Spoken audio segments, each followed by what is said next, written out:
ಮೆಂತ್ಯ ಸೊಪ್ಪು ಅಂದರೆ ಯಾರಿಗೆ ಗೊತ್ತಿರಲ್ಲ, ಎಲ್ಲರಿಗೂ ಗೊತ್ತು ಮೆಂತ್ಯ ಸೊಪ್ಪು. ಮೆಂತ್ಯ ಸೊಪ್ಪಿನ ಪರಾಟ ಹೇಗೆ ಮಾಡೋಣ ಅಂತ ನೋಡೋಣ. ನೋಡಿ ಎಷ್ಟು ಸಾಫ್ಟಾಗಿ, ಎಷ್ಟು ಮೃದುವಾಗಿ, ಮಕ್ಕಳಿಗಂತೂ ಲಂಚ್ ಬಾಕ್ಸಿಗೆ ಹೇಳಿ ಮಾಡಿಸಿರೋ ಅಂಥ ಮೆಂತ್ಯ ಸೊಪ್ಪಿನ ಪರೋಟ. ಎಲ್ರಿಗೂ ನಮಸ್ಕಾರ. ನಮ್ಮನೆ ಅಡುಗೆ ಚಾನಲ್ಗೆ ನಿಮ್ಮೆಲ್ರಿಗೂ ಸ್ವಾಗತ. ಯಾರೆಲ್ಲ ನನ್ನ ಚಾನಲ್ ನೋಡ್ತಾ ಇದ್ದೀರಾ ದಯವಿಟ್ಟು ಸಬ್ಸ್ಕ್ರೈಬ್ ಮಾಡ್ಕೊಳ್ಳಿ, ಲೈಕ್ ಮಾಡಿ, ಹಾಗೆ ಶೇರ್ ಮಾಡಿ. ಮೆಂತ್ಯ ಪರೋಟಾಗೆ ಏನೆಲ್ಲ ಬೇಕು ನೋಡೋಣ. ಮೊದಲು ಒಂದು ಮಿಕ್ಸಿಂಗ್ ಬೌಲ್ ತೊಗೊಂಡು ಅದಕ್ಕೆ ಇಲ್ಲಿ ನಾನು 2.5 ಕಪ್ಪು ಗೋಧಿ ಹಿಟ್ಟು ತೊಗೊಂಡಿದ್ದೀನಿ.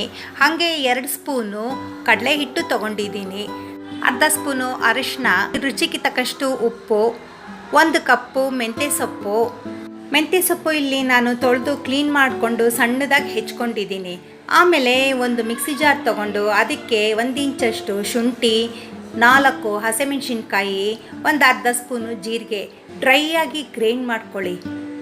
ಫ್ರೆಂಡ್ಸ್, ಯಾರೆಲ್ಲ ನನ್ನ ಚಾನಲ್ ನೋಡ್ತಾ ಇದ್ದೀರಾ ದಯವಿಟ್ಟು ಸಬ್ಸ್ಕ್ರೈಬ್ ಮಾಡ್ಕೊಳ್ಳಿ, ಒಂದು ಲೈಕ್ ಮಾಡಿ. ಡ್ರೈ ಆಗಿ ಗ್ರೈಂಡ್ ಮಾಡ್ಕೊಂಡಿರೋ ಅಂಥ ಮಸಾಲವನ್ನು ಹಿಟ್ಟಿನ ಜೊತೆ ಸೇರಿಸಿ ಮಿಕ್ಸ್ ಮಾಡಿ. ಹಾಗೆ ಸ್ವಲ್ಪ 2 ಸ್ಪೂನು ಓಂಕಾಳನ್ನು ಕೈಯಿಂದನೇ ಕ್ರಷ್ ಮಾಡಿ ಹಾಕಿ. ಓಂಕಾಳು ಸ್ಕಿಪ್ ಮಾಡೋಕ್ಕೆ ಹೋಗಬೇಡಿ, ತುಂಬ ಚೆನ್ನಾಗಿರುತ್ತೆ. ಹಾಕಿದ್ರೆ ಅದ್ರ ಫ್ಲೇವರ್ ಅಂತೂ ಅಷ್ಟು ಚೆನ್ನಾಗಿ ಕೊಡುತ್ತೆ. ಫ್ರೆಂಡ್ಸ್, ಈ ಥರ ಒಂದು ರೆಸಿಪಿ ಮಾಡಿ ನೋಡಿ, ನಿಮ್ಮ ಮಕ್ಕಳಿಗೆ ತುಂಬ ಇಷ್ಟ ಆಗುತ್ತೆ. ಮಕ್ಕಳು ಮಧ್ಯಾಹ್ನ ತನಕನೂ ಇಟ್ಕೊಂಡು ತಿಂದ್ರೂ ಸಾಫ್ಟಾಗಿರುತ್ತೆ. ರೋಲ್ ಮಾಡಿಕೊಡಿ ನೋಡಿ, ಮಕ್ಕಳಿಗೆ ಅಷ್ಟು ಇಷ್ಟ ಆಗುತ್ತೆ. ಫ್ರೀಯಾಗಿ ಮಿಕ್ಸ್ ಮಾಡಿ, ನೀರೇನು ಹಾಕಕ್ಕೆ ಹೋಗಬೇಡಿ. ಸ್ವಲ್ಪ ಎಲ್ಲ ಮಿಕ್ಸ್ ಆದಮೇಲೆ ಒಂದು 4 ಸ್ಪೂನು ಎಣ್ಣೆ ಹಾಕಿಬಿಟ್ಟು ಎಣ್ಣೆ ಜೊತೆನೂ ಮಿಕ್ಸ್ ಮಾಡಿ. ಫ್ರೆಂಡ್ಸ್, ದಿನ ನಾರ್ಮಲ್ ಚಪಾತಿ ತಿಂದು ನಿಮಗೂ ಬೇಜಾರಾಗಿರುತ್ತೆ. ಫಾರ್ ಎ ಚೇಂಜ್ ಈ ಥರ ಮಾಡ್ಕೊಂಡು ನೋಡಿ. ಸ್ವಲ್ಪನೇ ನೀರು ಹಾಕ್ಕೊಂಡು ಸ್ವಲ್ಪ ಗಟ್ಟಿಯಾಗಿ ಕಲಸಿ, ಪೂರಿಯ ಹದಕ್ಕೆ ಕಲಸಿ. ಮೆಂತ್ಯ ಸೊಪ್ಪಿನ ಚಪಾತಿ ಎಲ್ಲರೂ ಇಷ್ಟ ಬೀಳ್ತಾರೆ. BP, ಶುಗರು, ಹಾಗೆ ಹೊಟ್ಟೆಯಲ್ಲಿ ಜಂತುಳ ಇದ್ರೂ ಮೆಂತ್ಯ ಸೊಪ್ಪು ನಿವಾರಣೆ ಮಾಡುತ್ತೆ. ಇವೆಲ್ಲನೂ ಸ್ವಲ್ಪ ಗಟ್ಟಿಯಾಗಿ ಕಲಿಸ್ಕೊಂಡು ನಂತರ ಇದಕ್ಕೆ 15ರಿಂದ 20 ನಿಮಿಷ ಮುಚ್ಚಿಡಿ. ಆವಾಗ ನಿಮಗೆ ಅದು ಎಲ್ಲನೂ ಒಂಥರ ಹೊಂದ್ಕೊಬೇಕು. ನೋಡಿ, ಈ ಥರ ಸಾಫ್ಟಾಗಿ ಬರಬೇಕು. ತೀರಾ ಗಟ್ಟಿಗೆ ಮಾಡ್ಕೊಂಬಿಟ್ರೆ ಚಪಾತಿ ತುಂಬ ರಫಾಗಿ ಬರುತ್ತೆ. 15 ನಿಮಿಷ ಆದಮೇಲೆ ಚೆನ್ನಾಗಿ ಹಿಟ್ಟನ್ನು ನಾದ್ಕೊಳ್ಳಿ. ಎಷ್ಟು ಚೆನ್ನಾಗಿ ನೀವು ನಾದ್ತೀರಾ ಅಷ್ಟು ಪ್ಲಫಿಯಾಗಿ ಬರುತ್ತೆ.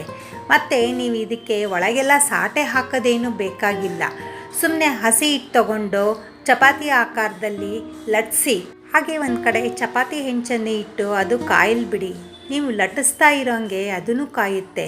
ಲಟ್ಸಾದ್ಮೇಲೆ ಮಕ್ಕಳಿಗೆಲ್ಲನೂ ಸ್ಕ್ವಯರಾಗಿ ಕಟ್ ಮಾಡ್ಕೊಳ್ಳಿ. ಸ್ಕ್ವಯರಾಗಿ ಕಟ್ ಮಾಡಿದ್ರೆ ಮಕ್ಕಳು ತುಂಬ ಇಷ್ಟ ಬೀಳ್ತಾರೆ.